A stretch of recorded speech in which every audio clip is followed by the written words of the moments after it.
अलख अविनाशी, अलख निरंजन। जय हो।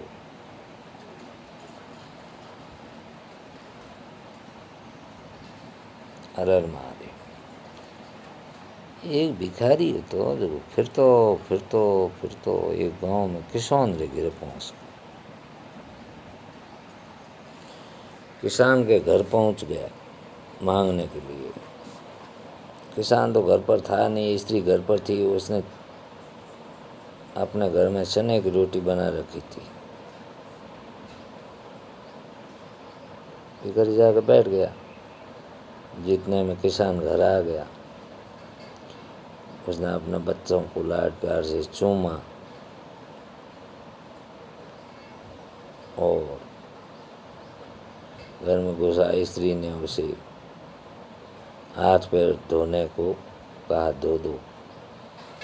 उसके बाद किसान रोटी खाने बैठ गया। किसान की पत्नी रोटी लेकर आए, रोटी खाने बैठ गया। और किसान रोटी खा रहा था और किसान ने पत्नी ने उस भिखारी को देखा और उसको एक मुट्ठी चने दे दी।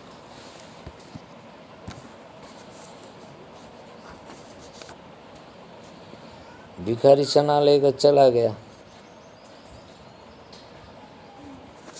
रास्ते में भिखारी सोचने लगा, हमारा भी कोई जीवन है। दिन भर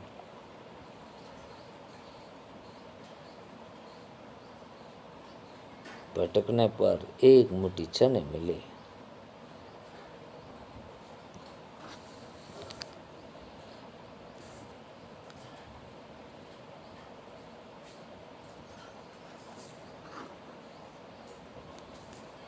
तो देखो इस किसान को, कैसा सुंदर घर है, घर में स्त्री है, बच्चे हैं, अपना अन्न स्वयं पैदा करता है, बच्चों के साथ प्रेम से भोजन करता है। उसे कहीं पर मांगने नहीं जाना पड़ता है। वास्तव में सुखी तो यह किसान है।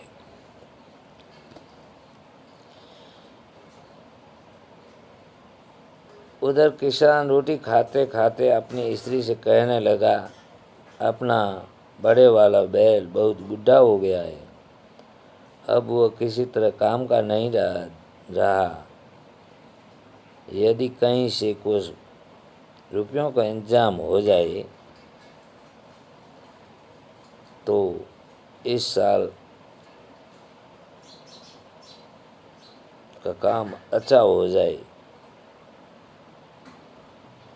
और एक बैल लेके आए कहीं से।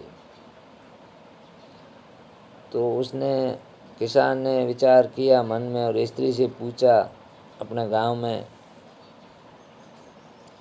साधुराम नाम सेठ है, महाजन है, वो लोगों को रुपए उधार देता है। मैं भी आज उनके पास जाता हूँ और कुछ रुपए ले आता हूँ। तो उन्हीं रुपयों से कहीं से बैल खरीद कर ले आऊँ।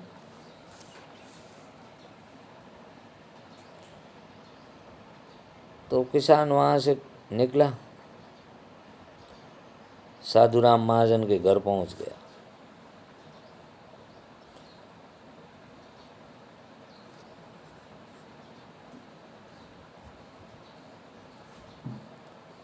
साधुराम के घर पहुँचने के बाद उसने आर्गुमेंट किया, विनती की, निवेदन किया। करने पर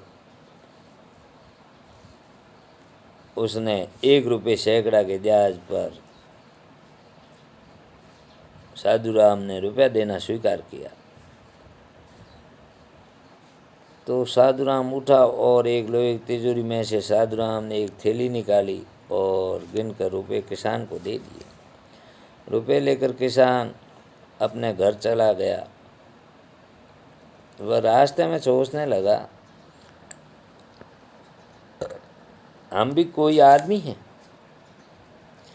घर में 5 रुपये भी नगद नहीं है। कितनी आरजू विनती करने पर साधुराम महाजन ने रुपये दिए हैं। सुखी तो साधुराम महाजन कितना धनी है, उसके पास तो सैकड़ों रुपए हैं। वास्तव में सुखी तो यह साधुराम ही है।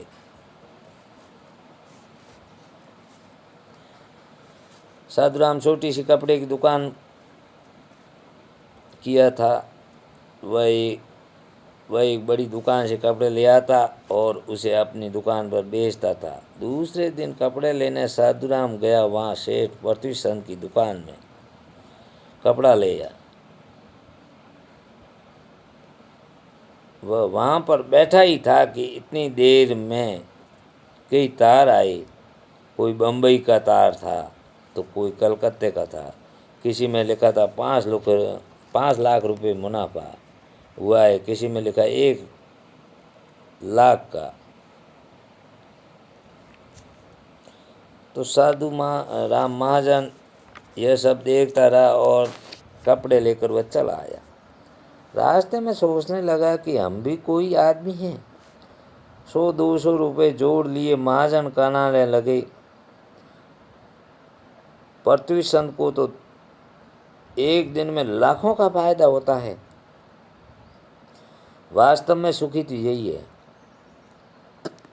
उधर पृथ्वीचंद बैठा ही था कि इतने में ही तार आया कि 5 लाख का घाटा हुआ है। वह बड़ी चिंता में था और पृथ्वीचंद का नौकर आया और कहा कि आज आपकी राय बहादुर सेठ के यहाँ दावत है, पार्टी है, आपको जाना है। गाड़ी तैयार है।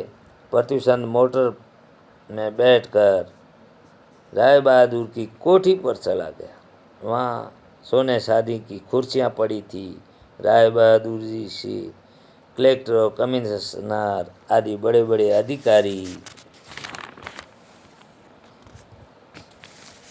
हाथ मिला रहे थे।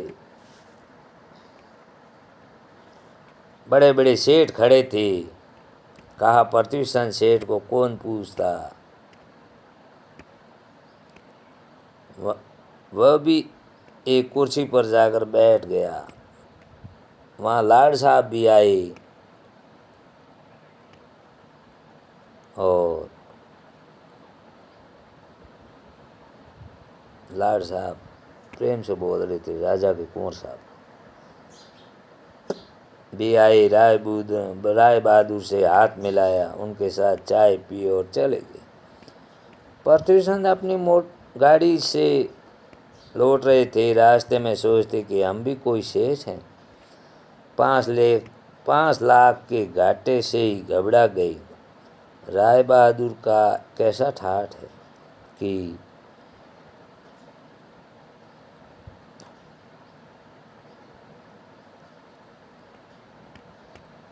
कलेक्टर कमिश्नर साहब उनसे हाथ मिलाते हैं। वास्तव में तो सुखी तो यही है। दोस्तों, कहानी का सार है यह है कि वास्तव में सुखी वही है जिसके पास संतोष रूपी धन है। वो सबसे बड़ा सुखी है।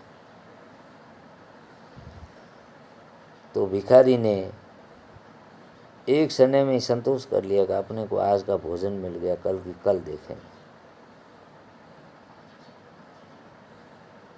तो किसान के पास पहुंचा। किसान साधुराम के पास पहुंचा। साधुराम पृथ्वीचंद के पास पहुंचा। पृथ्वीचंद राय बहादुर के पास। जितनी आमदनी ज़्यादा होगी उतना ही खर्चा ज़्यादा होगा, टेंशन ज़्यादा होगी। तो सबसे बड़ा धन संतोष रूपी धन है। जय हर हर महादेव। बोले शंभू। जय महादेव। दोस्तों, हमारी बात में कहीं आपने सार लगे और तो थोड़ा विचार कर लो। पेज ने लाइक एंड फॉलो कर लो और कोई गलती हो तो बच्चों समझ में भूल चूक माफ कराओ। जय हिंद। जय माँ।